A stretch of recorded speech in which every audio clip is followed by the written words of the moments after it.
नमस्कार प्रणाम भोजपुरिया भैया लोग। और सब बताएं कैसे बानी रउआ सब है। उम्मीद करता नहीं रउआ सब ठीक ठाक होगा भैया, और हमहू ठीक बानी। तो स्वागत बाटे आप सबके राइटर विजय बागी के चैनल पर। और आज उपस्थित बानी भैया रउआ सबके बीच में लेके दर्द भरा भोजपुरी बेवफाई मैटर। बहुत बढ़िया गीत के रचना के लिए बानी, और दिल से बताओ तानी भैया कि एकर नया म्यूजिक बनवा के आप बढ़िया तरीका से गायकी कर देतानी तो गाना 100% बच जाए भैया, और पक्का वायरल होखी। तो चलिए देर ना करते हुए मैटर के शुरुआत कल जा कि कैसे गीत के गाओ बा, का एकर धुन बा, का लय बा। लेकिन वीडियो स्टार्ट कर से पहले भैया एगो बात बतावल चाहब।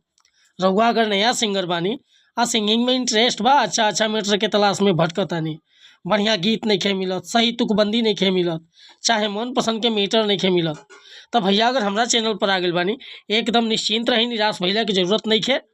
रउआ जैसन भी मैटर चाहत हो कब लिखवावे के, sad song, romantic song, love song, orchestra song, चाहे धोबी गीत, पूर्वी गीत, कौनो प्रकार के गीत चाही, बेहिचक रउआ कॉल या व्हाट्सअप कर सकीले। डिस्क्रिप्शन में नंबर दे दिले बानी। और कहल चाहबिए कि चैनल पर अगर नया बानी तो चैनल के सब्सक्राइब कर ली, बेल आइकन प्रेस कर ली। हर रोज रुआ के नया नया मैटर सुने के, देखे के और गावे के मिलत रही भैया।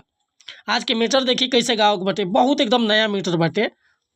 मुखड़ा बा, अरे फूंक दी मंतर कवनो जदुआ चलाई, फूंक दी मंतर कवनो जदुआ चलाई, ओ झाजी हम बेवफा के भूल जाई, ओ झाजी हम बेवफा के भूल जाई, दिहल सितम कर अब न सहाई, ओ झाजी हम बेवफा के भूल जाई, फूंक दी मंतर कवनो जदुआ चलाई, ओ झाजी हम बेवफा के भूल जाई।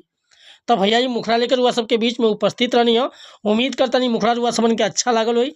अगर ये मुखड़ा पसंद बा, फूल गीत लिखवावे के चाहता नहीं, तो बिल्कुल उचित चार्ज पर गाना रुआ के व्हाट्सअप के जरिए मिल जाई।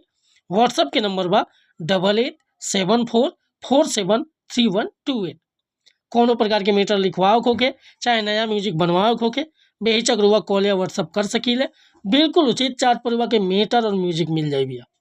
वीडियो पसंद आए तो लाइक करब, कमेंट करब, और चैनल पर अगर पहली बार आए लोग हैं तो चैनल के सब्सक्राइब कर ले भैया। मिला था नहीं फिर से अगला वीडियो में कुछ नया गाना के साथ, तब तक अनुमति चाहता नहीं। नमस्कार प्रणाम धन्यवाद भैया। जय हिंद, जय भारत, जय भोजपुरी समाज।